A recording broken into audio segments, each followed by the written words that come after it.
Salut à tous, salut à toutes, bienvenue sur KTU, la Kama Tradition University. Mon nom c'est Dra Kwamivi. Aujourd'hui dans cette vidéo, je vais vous parler du culte des ancêtres. N'ayez pas peur, car je sais que bien de Kamites, lorsqu'on parle du culte des ancêtres, vont tout de suite se référer à la sorcellerie ou au vaudou. Il n'en sera rien de tout cela dans cette vidéo. Restez juste branchés et nous allons aller en profondeur des thèmes qui constituent ce que c'est que le culte des ancêtres. Alors, c'est quoi un culte? Le mot culte, étymologiquement, signifie cultiver, puisque c'est un mot latin, cultus.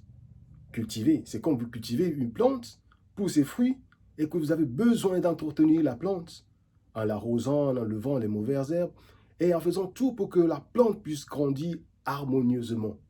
C'est ainsi que dans le cas du culte des ancêtres, on peut toujours dire que le culte des ancêtres, c'est cultiver une relation entre soi et ses ancêtres.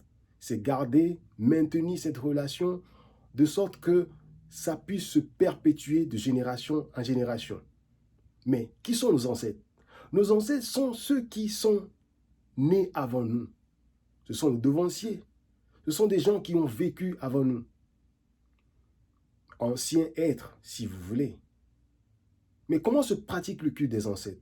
Il y a différents moyens de pratiquer le culte des ancêtres. Ici, je vais prendre l'exemple de certains peuples d'Afrique de l'Ouest, les Akans, les Évés, les Fons et autres, et qui ont des manières particulières de le faire et qui le font par libation. Vous avez certainement entendu parler de mot libation. Ici, on ne va pas utiliser le sang, mais on va utiliser l'eau. Pourquoi l'eau? Parce que généralement, en Kama, lorsque vous appelez quelqu'un, lorsque quelqu'un vous rend visite, dès que la personne rentre chez vous, dans votre maison, la première des choses que vous donnez à cette personne, c'est de l'eau. Voilà pourquoi c'est important pour ces peuples, lorsqu'ils appellent leurs ancêtres, lorsqu'ils invoquent leurs ancêtres, ils leur donnent de l'eau. Sous d'autres cieux, ce sera plutôt des bouquets de fleurs.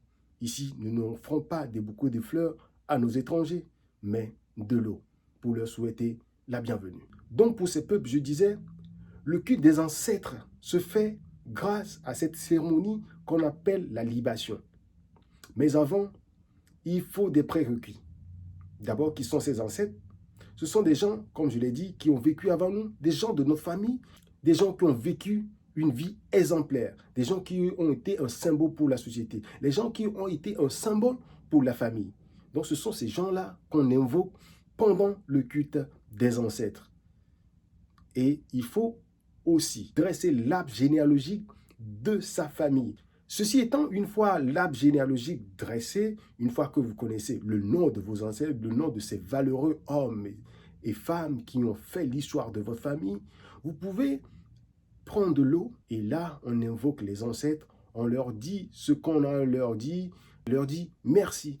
Merci pour ce qu'ils ont fait, merci pour le mémoire, merci pour tout ce qu'ils ont pu faire de leur vivant. Merci d'avoir perpétué cette lignée, merci d'avoir tout fait pour que notre village, pour que notre famille puisse être ce qu'elle est aujourd'hui. Et c'est aussi un acte pour dire, oui, nous, génération d'aujourd'hui, allons tout faire pour que nos noms restent dans nos familles, pour que nous soyons commémorés par ceux qui vont venir après nous. Car ne n'oublions pas, nous serons les ancêtres de ceux qui naîtront demain. Et personne ne voudra que ses petits-fils, ses arrière-petits-fils oublient son nom. Et pour ce faire, il faut vivre une vie exemplaire. Alors, il faut non seulement connaître qui sont ses ancêtres, mais être en mesure de dresser l'arbre généalogique de sa famille. Et ça, c'est un exercice auquel je vous convie dès la fin de cette vidéo. Retournez dans vos familles, retournez voir vos parents, retournez voir tout ce qui peut vous aider à dresser l'arbre généalogique de votre famille. C'est la racine de votre famille. C'est de là que tout commence. Donc, c'est important de connaître l'arbre généalogique de sa famille et ensuite, juste de l'eau et se concentrer un peu, invoquer ses ancêtres selon l'arbre généalogique ainsi dressé et leur rendre hommage. Donc, ça n'a rien de mystique, ça n'a rien de satanique, ça n'a rien de vaudou. C'est juste qu'il faut maintenir la relation entre ceux qui étaient là hier et ceux qui sont là aujourd'hui. Et perpétuer cela. Parce que nous n'oublions pas, nous sommes les ancêtres de ceux qui naîtront demain. Et nous ne voudrions pas que ceux qui naîtront après nous nous oublient carrément. Voilà pourquoi il est important de notre vivant de poser de bons actes pour que les générations suivantes puissent se souvenir de nous et puissent pratiquer, perpétuer ce culte des ancêtres. Alors, comme je l'ai dit, ça n'a rien de mystique, ça n'a rien de satanique, ça n'a rien de tout ce que les gens ont pu faire croire que ça a été. Ça n'a rien à voir avec tout cela. Donc, maintenant, vous comprenez ce que c'est que le culte des ancêtres et vous pouvez rendre hommage à ceux qui vous ont précédés. Vous pouvez rendre hommage à vos grands-pères, à vos grands-mères en leur donnant de l'eau. Mais une fois encore, ce que j'ai donné comme exemple n'est que l'exemple de certains peuples de Kama-Ouest. Dans votre famille, peut-être vous ne le faites pas de la sorte.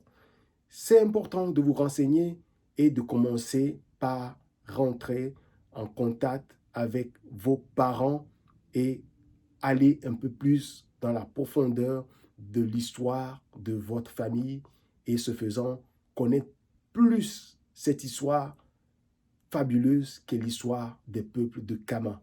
Alors, merci à tous et à toutes d'avoir suivi cette présentation.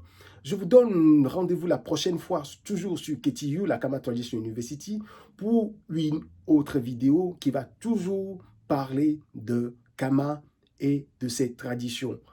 Ainsi, progressivement, nous allons enlever le voile sur ces mystères qui n'ont pas raison d'être.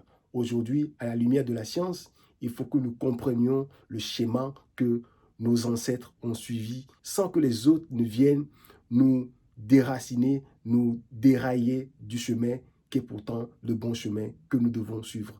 Allez, je vous retrouve la prochaine fois. Bye bye, portez-vous bien.